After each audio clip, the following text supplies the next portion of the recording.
Hello, lads. I'm speaking softly because it's late at night, and I just got home from a late night viewing of Ari Aster's Beau Is Afraid, and I wanted to get my thoughts down on this movie.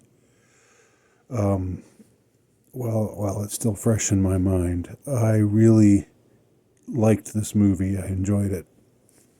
It's my favorite of the three Ari Aster movies that have been unleashed onto the public.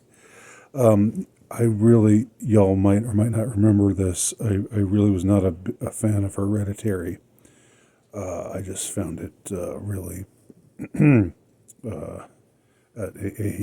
unpleasant cinematic experience for a lot of reasons. A lot of people liked it, though. A lot of people really liked it and thought it was the new big thing. The new benchmark by which horror movies will be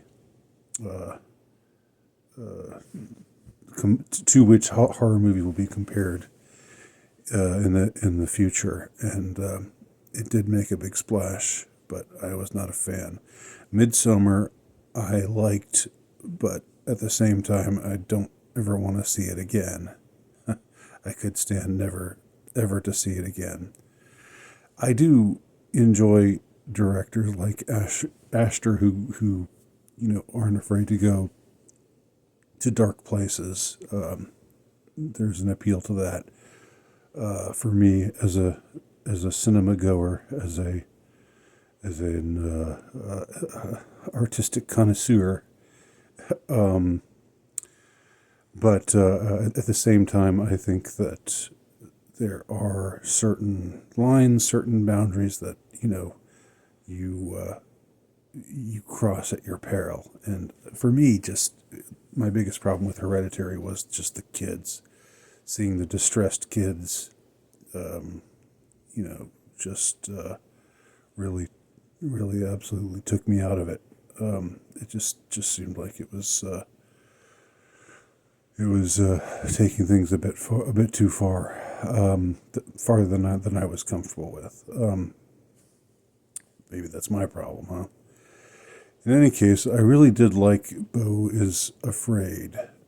It's quite different from either of the first two movies in that this is an extremely surreal movie.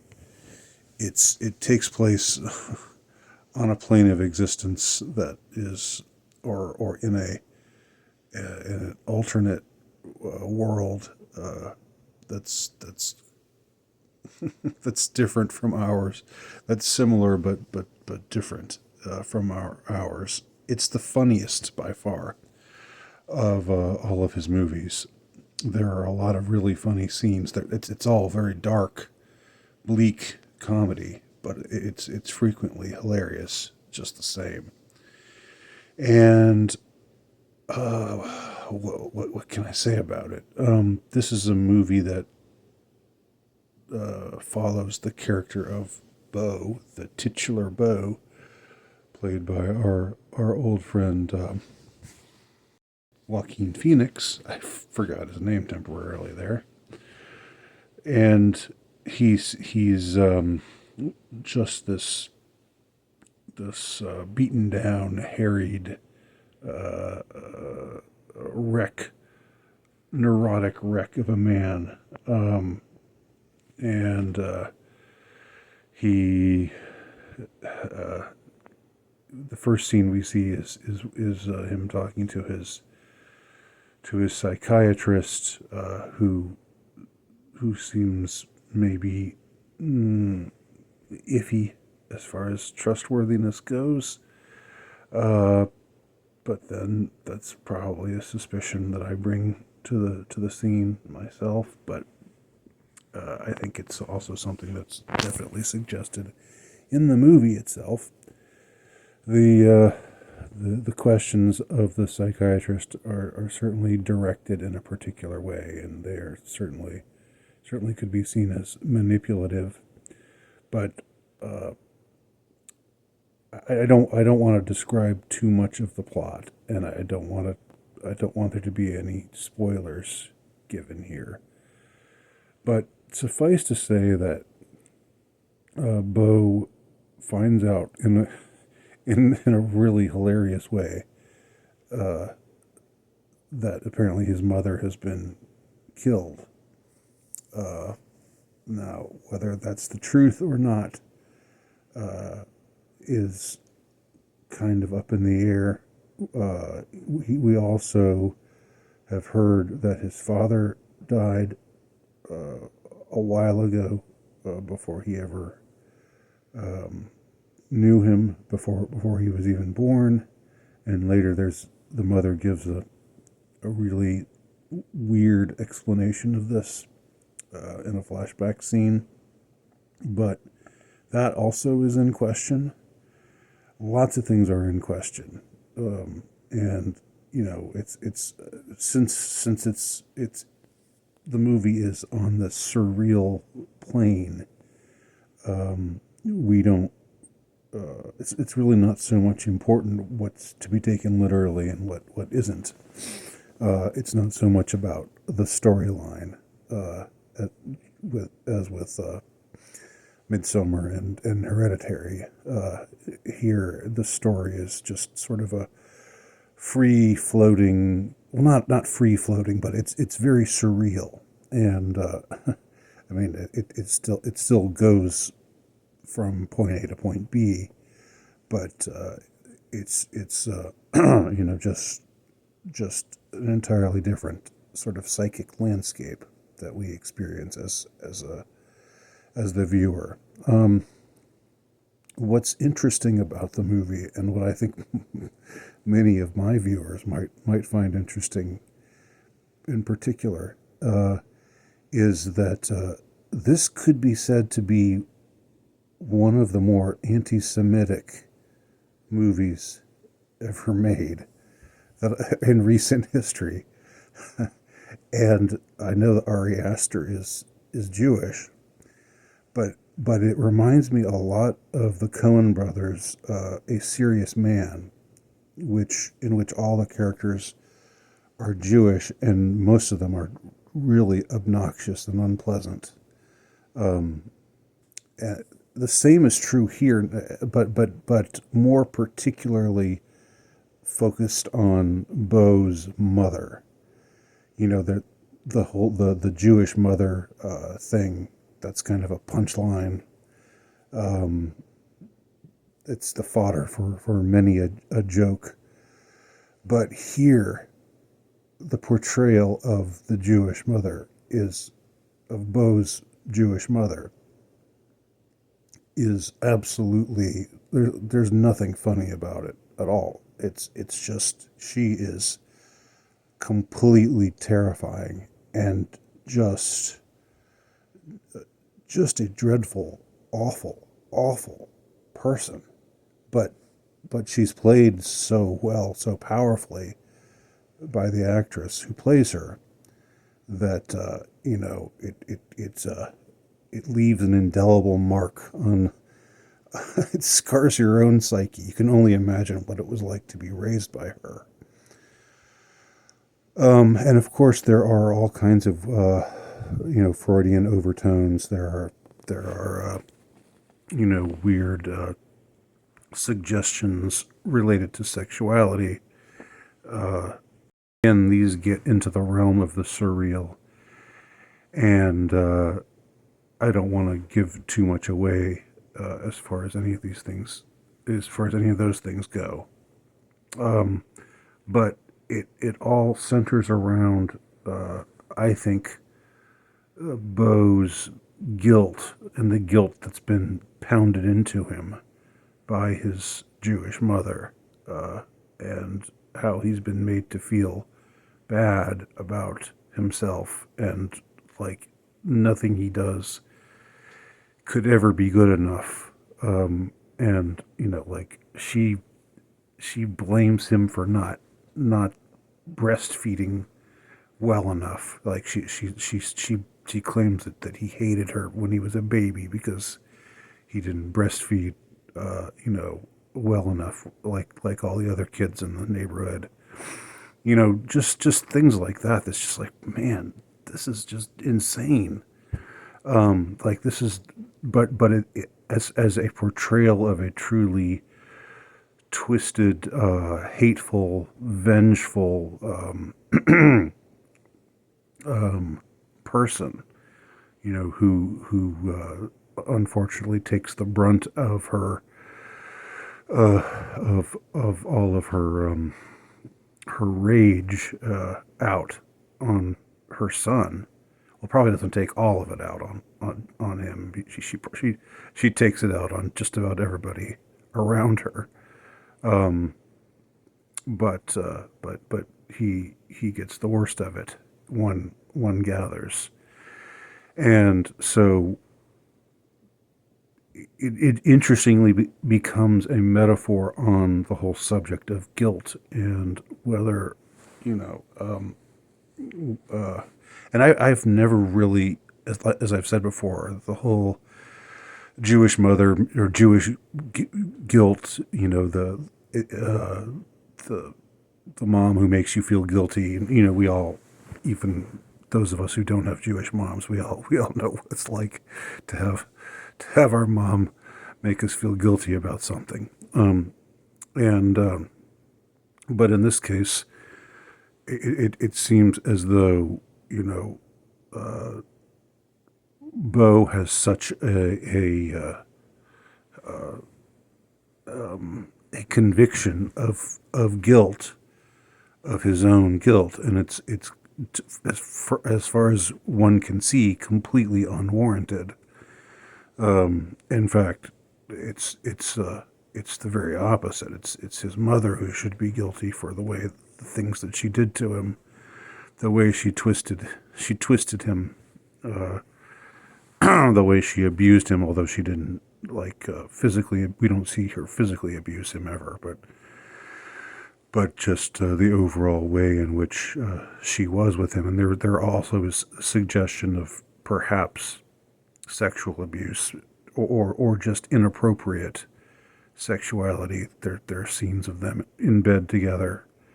Kind of interestingly, it seems like Joaquin kind of gravitates towards those kinds of roles because his Arthur Fleck also had a weird kind of Freudian relationship with his mother, who also was a psycho. So that seeing those kinds of commonalities, like I pointed out before, it's always interesting to see them in certain movie actors, and maybe in some ways they choose themselves, and in some ways it's what they're fitted into. But I see Ari Aster as somebody as an auteur. I don't see him as somebody who's part of the Hollywood machine. Trying to dick with all of this kind of crap like predictive programming or what have you, or brainwashing. I see him as a bona fide auteur, even though, as I've said, I haven't always liked his work or cared for it. The movie is 3 hours long, and I know that's not going to be to everybody's taste. I think a lot of people aren't going to like this movie, and it is sort of a movie that where when it ends, you're kind of like, what the hell was that? But I actually liked it. It kind of reminds me of Darren Aronofsky's Mother in that way. More recently, I talked about the movie Skinamarink, which also, when it ended, everybody was like, "What the hell was that? Was that it? That's it? That's how it ends?" Um, and I would also say that Barton Fink, another Coen Brothers movie, another movie, by the way, that could definitely be considered anti-Semitic in a lot of ways. Uh, there's a lot of Jewish characters in that movie that aren't really necessarily that likable or so. But in anyway, these are the kind of movies that it recalls to me. The ending recalls to me, and it kind of can't you kind of can't help but leave you with that feeling just because it's it's just the sort of movie where it's so out there and so outrageous and the even the gags, even the hilarious moments are moments where you're laughing at something that's really terrible, but it's just so impeccably timed. But it's dark humor, definitely extremely dark. And interestingly enough, the in the end of the movie, Beau is put on trial.